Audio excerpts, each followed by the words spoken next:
fall had rolled into a cool December, and the time was arriving for the performance of our first show. It was near midnight, and I presented myself before the attic windows to spy upon the dull gray street below.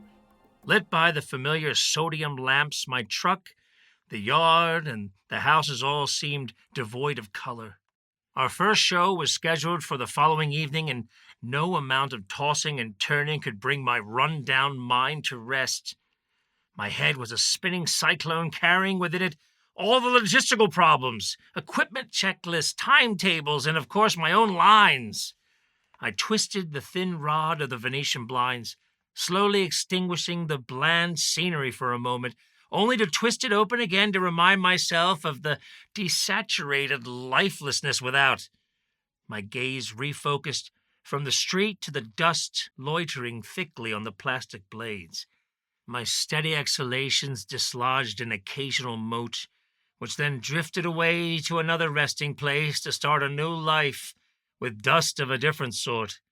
I was completely unable to tip myself from this rusty fulcrum, trapping me between anxiety and stupid boredom. I moved back to the lumpy bed and sat on the coverlet for another hour, visualizing future plans and pondering the prolonged effects of catatonia. Why am I sharing this? Just be quiet and stop asking me so many questions. Now, I dressed, put on my army boots, black coat, and crept slowly down the creaky steps. Once I was safely past my mother's bedroom and certain that she had not been disturbed, I moved down the next flight and into the living room. There on the couch, sleeping, was a friend of mine from the old theater by the sea, the friend from the picture I'd saved. He was a scruffy musician who'd been abandoned by the rest of his rock band, a guitarist turned actor who often smelled of the closed cigarettes he smoked. For the purposes of this work, I shall call him Craig. Not for the sake of anonymity, but rather just because his true name is aesthetically boring and unworthy of this literary accomplishment. Anyway, I stepped past him and out of the front door. Out on the front steps, I was subjected to the piercing cold in greater fidelity and quickly zipped my coat up to the collar. Despite these efforts, the chills seemed to molest me as if icy hands slipped under every sleeve and pant leg. I glanced at the unhappy thermometer hanging from the rusty screw on the porch wall and shivered. I walked around the back of the truck to find the frigid padlock on the rear doors. At last, I succeeded as the streetlight above me flickered once or maybe twice. I flung open the doors with a squeak and darted my hands back into my pockets. What the hell am I doing out here? I stared into the emptiness of the space, knowing that everything I had spent the last 10 months developing would somehow all have to fit right in there. I began to carry out theatrical possessions from the house and into the vehicle, not knowing exactly how I would do it alone. First and foremost was the makeshift set, the largest item on the list. It was a facade of a Victorian bedroom that folded up into a box. It was constructed mostly of carved foam board, yet I found it difficult to lift it by myself. I had to drag it on one end, and once in the truck, it required me to awkwardly hold it up and push it in. After stuffing 4 of these flats into the back, I stopped to watch my breath for a spell, when suddenly the dark deepened. I looked up to see a freshly dead streetlight. It was then that I noticed the figure of a something standing in the shadows near the neighbor's trash, the very spot which I'd salvaged that coat rack from weeks before.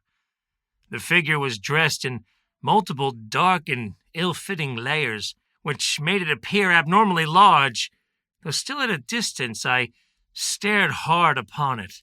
A hood covered its face in general, and its right eye in particular.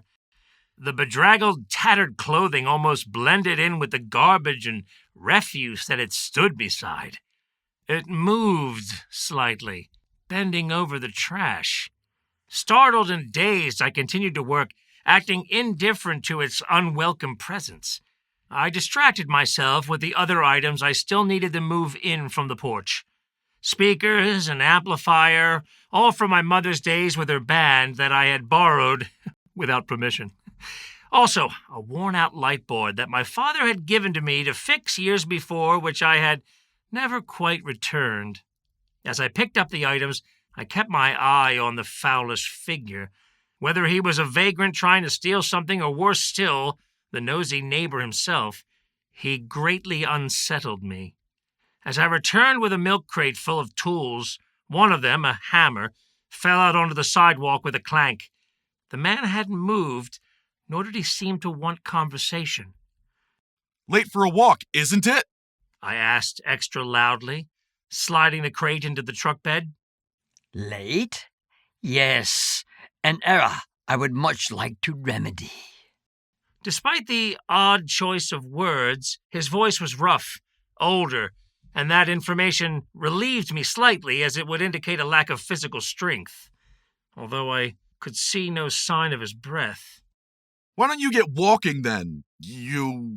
I muttered more to myself for lack of a clever comeback. The last item to be packed was the oddly shaped hat rack. I hesitated for a moment or two, weighing the possible results of being labeled a thief or a trash picker. I took up the object and walked boldly out of the porch. As I turned, I could see the man had come closer to the truck and was peering in it. "Hey, get the hell out of here!" He said nothing, nor did he move. "Are you deaf? Step back. There's nothing valuable in there." I lifted the rack and began to push its awkward metal frame into the truck. Unfortunately, its ornamental hooks got tangled up and couldn't slide all the way in. The legs of that wacky clothes tree stuck out inelegantly from the back. My failure to insert the item stimulated a low murmur from the stranger, a murmur that did not altogether cloak his amusement. How and where have you come by this, I wonder? He reached over and touched the leg of the rack. "What did I tell you?" I moved over to the man and was taken by complete surprise when he shoved me with both hands and threw me to the cold sidewalk with unexpected force. Stunned but enraged, I looked at the palms of my hands to see that they were scraped, with bits of gravel embedded in them.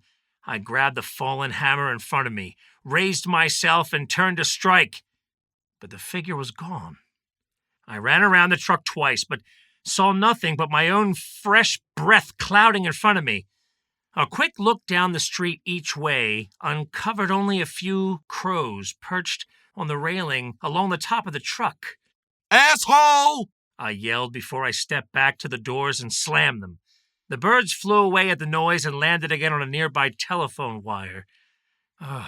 After a few moments of scanning the shadows, I reached down for the rusty lock and stopped to study the doors, the closed metal doors, for a moment before I opened them again. The antique hat stand was within. Although awkward in its proportions, it seemed to have found a space for itself. Its hooks and legs now fitted snugly together with the other equipment. How and where did you come by that? The voice rose, drifting on the wind from behind me. I turned and saw my neighbor's trash, again, barely visible in the blackness.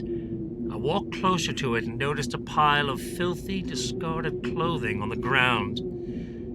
I stood, listening through several cycles of swaying, wind-blown trees before I moved back to the truck.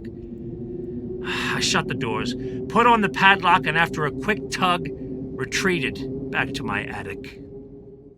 The next day, I woke up late from a dream that I could not remember.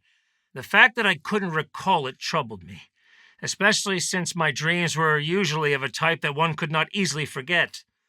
I paced around the house all morning waiting for Craig to finally rouse himself from the couch. When I had called him a few weeks before to ask him for his help, I was astonished by his speedy response to drive up and stay with me. My mother was equally surprised, as he quickly helped himself to the food in her fridge, as well as her couch. It happened fast, and although I never imagined him staying there, I was happy to have him. I needed people, and he was my very first hire. To her credit, my mother agreed to let it slide, at least for a time. Once Craig finally woke up, he decided that he needed some coffee and a few smokes. So, with several hours before the show, we strolled over to a nearby coffee shop.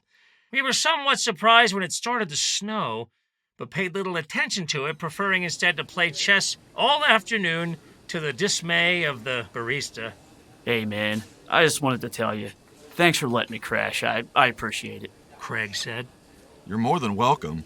I replied while staring at the game board, all the little pieces standing like wooden actors on a checkered stage. You've been a blessing, helping me launch this company off the ground. Nice to be appreciated. It's been a little weird, you know? After speaking, he sipped his coffee through the little plastic hole in the lid, before removing it to drink with greater ease. He was a few years older than me, short, and sometimes played a ukulele before the dinner shows down by my father's place. Even now, he kept his instrument at his feet, locked up tight in its case, as if at any moment someone might try to steal it. Sorry about your band. I'm sure... Well, I know it meant a lot to you. I said. I just didn't see it coming, man. Zane bailing, other lazy asses sitting around not helping, not doing shit. I guess we didn't deserve it. Well, I hope you know. I'm really lucky to have you on board. Really. Thanks, brother. He said, smiling and moving his knight out from behind a wall of pawns. He leaned back in his chair and lit up another clove cigarette, then began to stir his coffee without reason. You know, Craig, you might be crying inside, but I'm not letting you win this game. I said, then slowly broke into a chuckle. You piece of shit! How about not throwing the board when you lose next time? I bumped it! I said, then finished up my own cup of coffee. Sure, He said with a snicker. By the way, think we'll have a good audience? I hope so. I know my mother and some of her friends are coming. I answered, moving a pawn up a space. A few minutes went by as both of us concentrated on the board. Yeah, totally random. You know that girl I met this summer? She's coming up with a few of her friends. Hot friends. Yeah? I replied, barely listening. I could introduce you. Drinks, hookups. Hell, I'll have you married by January. Married? Oh, I don't think so. Never, huh? What are you gonna do? Date your hat rack? He said, his face indicating that he had a new and rather high opinion of his own wit. No! I'm gonna screw your queen and win the next cup of coffee. I said, tossing the empty cup at him. Maybe. Hey, look behind you. Ugh, it's really coming down now. The shop had large windows, and when I turned around, I saw the dusting had become more of a wet and wintry mix. Oh, hell. Let's hope it doesn't scare off our audience. By 4 o'clock, however, we could see that the snow was laying heavily. A terrible thought began to creep in. Our very first show might actually get canceled. We stepped outside to check the weather just as a plow truck trundled by, all but burying our truck. Suddenly, I felt unwell. My stomach ached. I had planned to be at the tavern by 6 p.m., but even with the truck loaded, we fell behind. We ran outside and started digging out the wheels. It was bitterly cold. By that point, the snow was falling in large flakes, and there was no time to locate gloves. After 5 minutes of digging, my hands were pink and frozen. Once we got the wheels somewhat free, I opened the driver's side doors and jumped in. I closed it with a squeak, and after a few false starts, turned over the engine. The loose belt squealed into life as I put the gear in reverse and attempted to back out. But the ruts were still deep, and the tires weren't going anywhere. Craig informed me that the restaurant had called, and the show was still on. I looked through the windshield at the snow-covered street. My watch flashed 5:10 as I slowly clenched a shaking fist. With the engine still running, I hopped out of the driver's seat in a huff, catching a part of my coat on the latch and ripping a hole in the sleeve. I ran to the back and started digging as the snow continued to fall, along with the daylight. What's wrong with this piece of shit? The tires are free. God knows. I said, and if you call it a piece of shit again, I'll bust your lip open. Just then, one of my brothers showed up with another actress, giving us the extra muscle we needed to break out. With all of them pushing, we finally rocked the Vandal back and forth, out of the spot and into the plowed street. It was 5:50 and we were still late. We'll meet you there, they said. We slammed on the gas and fishtailed out into the street toward our first gig. Apart from a few tire tracks, the road was white and the snow was still falling.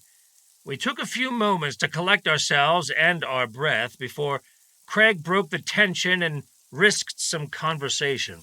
Quite a start, huh? I nodded and intermittently rubbed my hands together, waiting for the heat to start working. Well, it's 10 till. It looks like we'll just make it. Let's just hope we didn't forget anything. God damn it! As the words left Craig's lips, alarms went off in my overtaxed mind. I had forgotten my black box at home, my makeup kit, and as any player knows, a performance can hinge on such things. The snow started to gather again on the windshield, so I turned on the wipers. They swiped once, twice, thrice. Then the driver's side blade popped off, leaving the metal arm scratching back and forth over the glass. God damn it! I hollered as I leaned to the other side to see. Craig used his sleeve to wipe the fog off the inside of the glass as I rolled down the window. The lack of weather stripping caused the glass to wobble in its mounts.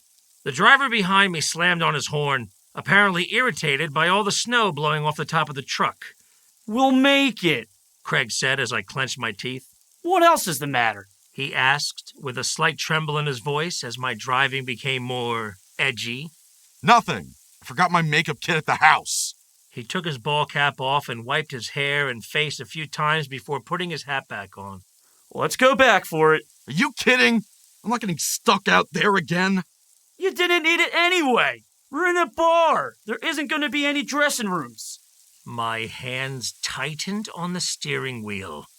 Well, if you're going to flip out, we should go back and get the damn thing, he said, putting his foot up on the dashboard. Just shut up, will you? I'm fine. I was anything but. All of this seemed a bad omen. You see, performers often fall prey to a practice where method becomes habit, then tradition, and finally ritual. It could be the eccentric use of favored shoes, a lucky tie, or in my case, a heavy black box containing rarely used makeup. It's the first show, man. If it's going to piss you off, let's just go back. I kept driving, now leaning halfway out the window to see. My response to his suggestion was nothing but a stone-faced grimace as my hair and goatee began to be rimmed with frost. I didn't notice the red blinking light on the dashboard. It was about that time, however, we both began to smell the strange burning odor coming up from the floor. The smell of hot brake dust. What's that? Craig asked, but I already knew. With the small red light laughing at me from the dash, I reached down and flipped up the parking brake with a loud snap. Immediately, the truck jumped forward with a renewed vigor, the rear wheels slipping a bit in the snow. Craig glanced over at me, unsure if it was dangerous to burst out laughing. The truck had not been trapped at all. I had instead made myself look like an idiot and ruined the brand-new brake pads I had just bought. My teeth shivered in my mouth, every muscle tensed up like cold leather. In a sudden explosive fury, I yelled at the top of my lungs and punched the dashboard multiple times. Take it easy! I looked over at my fear-filled passenger, who was wondering if I would swerve off the road. A few moments of silence passed as I calmed back down to 25 miles an hour on Kings Avenue. The only sound was the snow compacting slowly under the tires and a rhythmic squeaking of the wiper arm methodically etching an arc into my windshield. I looked over at the side of the street and noticed multiple cars covered in snow taking up all the parking spots. I made a quick, impulsive turn, jumped the curb, and sailed onto the sidewalk, to the surprise of numerous bundled pedestrians. Someone hit their horn as my truck skid to a stop. The equipment in the back smashed into the metal divider behind us with worrying force. Before I could even kill the engine, the truck stalled out of its own accord. A shame began to well up within me, but not so much to compel an apology. My passenger, however, opened the door and climbed out, slamming it behind him, after which I sat there quietly by myself. But I was in no random spot. Hot-headed or not, I had gotten us to the old tavern, the site of our very first act of foolery. It was, after all, only a mile from home and on the same street. It was no coincidence that our first gig was within walking distance of my mother's attic. It was booked before I had a running vehicle. The other actors arrived and walked up to the truck. Neither I nor Craig mentioned what had happened. We simply opened the back doors and started unloading the equipment into the slush. You may wonder why I would describe myself like this, why I'd present myself to a future customer in such an unflattering manner. Well, I have found that it is difficult to trust someone before you see how they handle their aggression. I do not wish to deal with anyone falsely, especially not in such a verifiable way as this. Therefore, I'll show even the ugly bits. Besides, it would be impossible for me to conceal much of my distemper. Someone would talk. Someone always talks. The venue was a sobbing old tavern crouched on Main Street. Its heavy, timber frame style spoke to its age and set it apart from the other buildings. Its gutterless steep eaves channeled most of the snow right onto the sidewalks, which of course were not shoveled. Above the thick brown door hung a sign, powdered with snow, which read, "The Dead Jester." Upon entering, our retinue was conducted past the dimly lit bar and into the back banqueting room by a young, large-breasted waitress.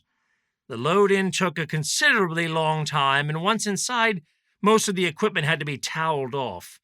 But as we started to set up for the show, I was amazed to discover my makeup case sitting at the foot of that curious old coat rack, though no one had remembered packing it. Well, look at that. All that for nothing. Though it was peculiar, my reaction to the revelation was one of immense relief. They're coming in, Craig said as he walked toward the front of house with his ukulele. I'll play a little uke for 'em. Get 'em in the mood, you know? As the people entered the dark room, the air filled with excitement. Grabbing the box, I went behind the set and kneeled on the maroon Berber which carpeted the floor, a surface that held the evidence of many messy meals and felt more like packed earwax than a rug. I opened the kit, revealing the weird paraphernalia of an actor's life. A mirror, which had never been firmly attached, tumbled out onto the ground. I picked it up, replaced it, and began to apply the false face that allowed me to remake myself. First came the astringent to close the pores, then the base and dark pencil to cover the flesh of my cheeks and forehead. Finally, the white spray is applied to gray my hair and mimic venerable age. Looking in the mirror for extended periods of time is not the habit of most people. However, actors, I being one among them, accustom ourselves to our own reflection. It is a consequence of the occupation, you see. When one applies makeup to the face before a show with regularity, the glance of one's own eye becomes familiar. Actors cannot help but examine and re-examine every contour, curve, angle, crease, and wrinkle of their own twin. Most importantly, the actor befriends this face with an intimacy that unsettles most, if we ever speak of it. It is interesting to remember that for most of human history we rarely, if ever, saw ourselves. Excepting the rare glimpse in calm water, we might go our whole entire lives without such an encounter. Even today, most look at mirrors with a quick glance, checking their hair without a second thought. But as an actor, applying face paint before the curtain, we get a good, hard look. Show after show, week after week, year after year, you come to realize that the eyes you meet most often are your own. Yet, are they? Though I cannot speak for others, when I sit there, crouching over my small mirror, I find a childlike fascination in giving myself a long, cold stare. If you have ever tried this, dear reader, perhaps you have felt the strange, primitive fear connected with it. An instinct exists as if by design to avoid a prolonged gaze at oneself. It is a barrier, but not impenetrable. As time passes, you challenge yourself to look longer and deeper, focusing on your own pupils, the lines radiating from the dark corners. You concentrate on the water coating them so as not to blink. 20 seconds, 40 seconds, 60. Beyond this, strange things happen. The eyes seem larger, wider, and the flesh less real. It is at these times the realization then comes to me that what I am scanning is not truly me. I sometimes taunt my likeness, eye to eye dare it to blink, wince, perform any independent movement. It only waits, wearing me. My face, my nose, my mouth, yes, they are mine, just as my clothes are mine, yet they are not me. And the eyes? No, more like cameras they seem. Lenses encased in a skin-clad drone sending signals to a monitor somewhere, a signal that perhaps travels both ways. For I have always experienced a profound coolness that accompanies these thoughts. Undulating ripples, shivers, goosebumps, and a death-like cold known only to distant space probes. The true me was somewhere else, watching the monitor. An eavesdropper, both absent and ignorant. Hey! Craig said behind me. The reflection seems to take on a personality of its own after 2 minutes or so. It may smirk a bit at first. Its eyes wrestle with you, trying to dominate you. Eventually, if you persist long enough, it will surrender. Its face becomes blurry, and its sockets but dark blue spots. The unreal mask-like grin always remains as if to say, sure, you know you're not here, but you're still a fool with no idea where you really are. My war paint sufficiently applied, I took one last look into the mirror, smiling at myself, and the reflection of the hat rack behind me. I had to become a different man, a man I liked better than the original. Hey! You hear me? Craig said again. Yeah, They got their food. Everyone is ready. We can start whenever. got it. Thanks. The shaggy minstrel walked back toward the house lights.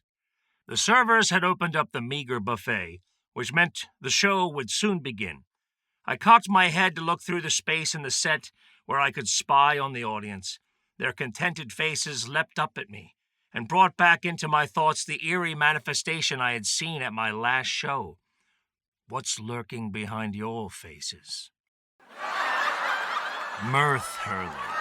A unique compound name intended to stir in the mind the image of wild, strapping young jesters, teething on their first tasty and biddable crowd. Throwing jokes into the audience, the laughs rolling back and forth across the room, like eyes under the rule of REM sleep. Ah, yes. Our first show was an electric success. The ungovernable comic energy the patrons had throve upon was buried after the curtain call, temporarily interred within us. It was a ghoulish power which longed for its rebirth at our next performance. Guests bought us drinks, slapped our backs, and begged for business cards as we tried to pack up our gear.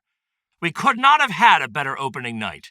Even my mother had come, and although not saying anything positive to me directly, had insisted on a front row seat and left with a smile. After our equipment was out of the tavern, we all reappeared inside, squeezing around a wobbly table. In celebration, we conversed while a waitress gave us dinner on the house. More beer flowed into mugs while laughter flowed from lips. It was a warm, festive moment that allowed everyone involved to finally unwind. All of us were proud to be a part of that moment, hammering our fists on the table in time with the punchline of inside jokes. Our audience had been generous, and although half of them were friends and family, everyone had a fish story to tell. We laughed and debauched ourselves until the waitress gave us a dirty look. We finally departed the tavern, delighted with our craft, improv, scenarios, and other attributes of the play, for which time forbids me to dwell.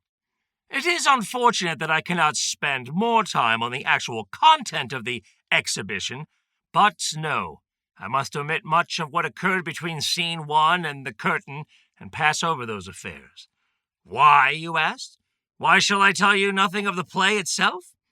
Did you assume, sneak peeker, that you would receive a complimentary preview? A taste test? Did you expect a free performance dancing into your head by way of my eloquent prose? My service, as it is, without payment? Ha! I'm afraid that you must go unsatisfied on that point. until you fulfill our bargain.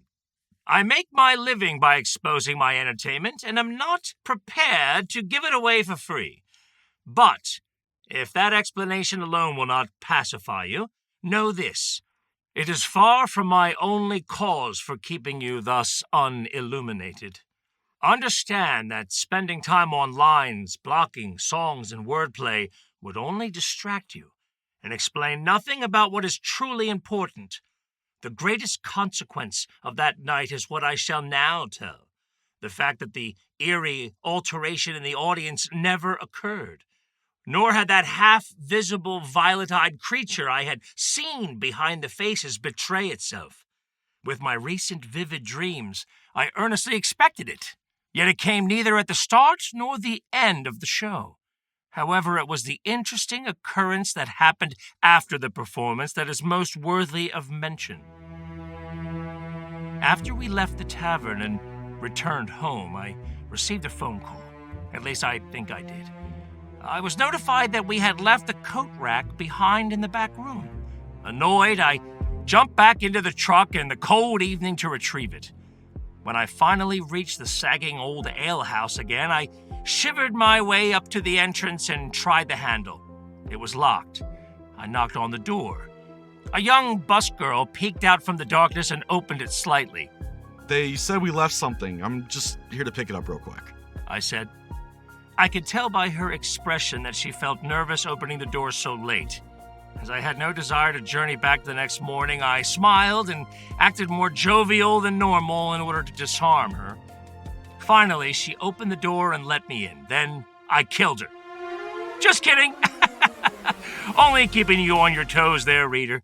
Now, all I really did was stare for a moment, waiting for her to tell me where it was, which didn't happen. They said it was in the dining room? More mindless staring. I'll just go grab it and be out of your way. I lurked back toward the corner where we had eaten earlier, bumping into chairs, the room illuminated only by dim red exit signs, and the tables all set in the darkness as if prepped for some ghostly gourmet. I muddled around looking for the rack when my eyes wandered over to the table we had haunted earlier. Positioned there, still and empty, it appeared more of a mural than a real setting. Something about it had changed, or perhaps I had changed. I remember earlier, as we were drinking and laughing, the phone had rung behind the bar. The bartender answered it and casually mentioned, "Yeah, the dinner show just wrapped up," then ended the call.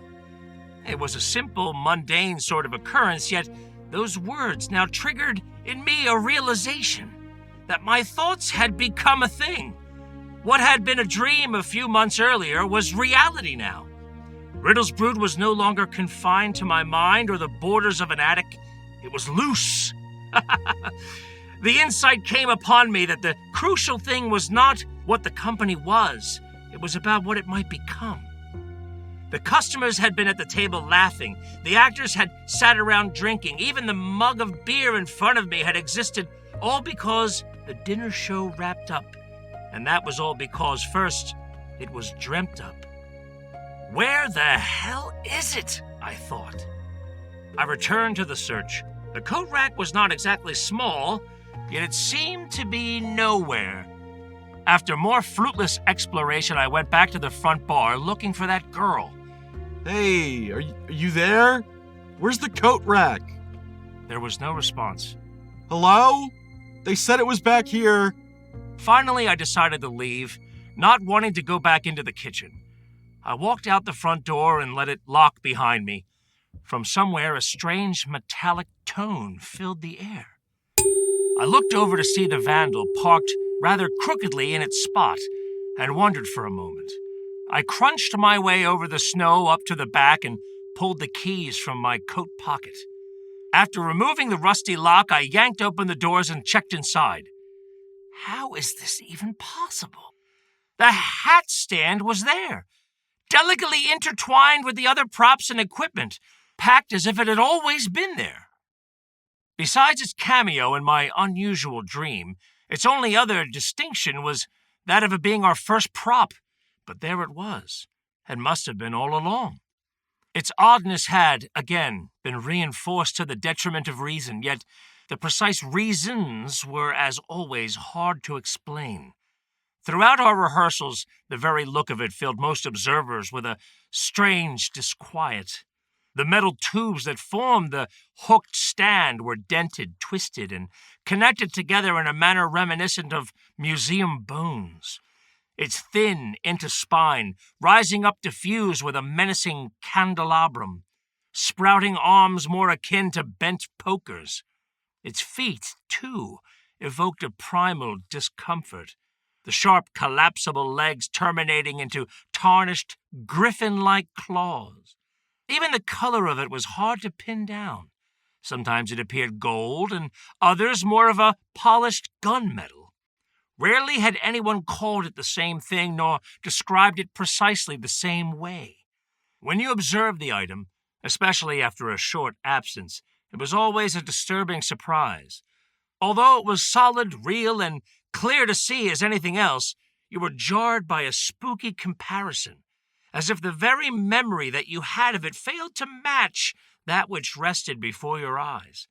A half-corroborated, barely accessible memory seemed to bear witness to the sudden idea that it was somehow different.